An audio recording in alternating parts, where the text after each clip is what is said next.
ఇక సంఘాన్ని గురించి మాట్లాడుతూ మీరు ఇలా పాడైపోయారు, ఇలా ఎందుకు ప్రవర్తిస్తున్నారు, ఇలాంటి ఎందుకు ఆలోచనలతో కీడు కోసం కూడుకుంటున్నారు.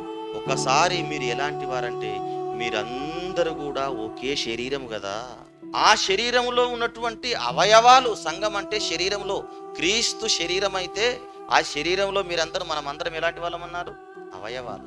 ఈ చెయ్యి ఈ కాలు మీద నేరారోపణ చేస్తుందా? ఈ కాలు ఈ చెయ్యి మీద నేరారోపణ చేస్తుందా?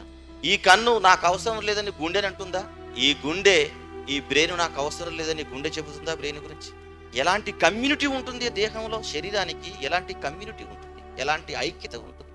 ఒకే రొట్టెలో క్రీస్తు యొక్క శరీరం అనే ఒకే రొట్టెలో నుండి మనం అందరము పాలు పంచుకుంటున్నాం కదా. ఒకే రొట్టెను ఎందుకు పెట్టాడు దేవుడు? మనం అందరం ఐక్యంగా ఉండాలి.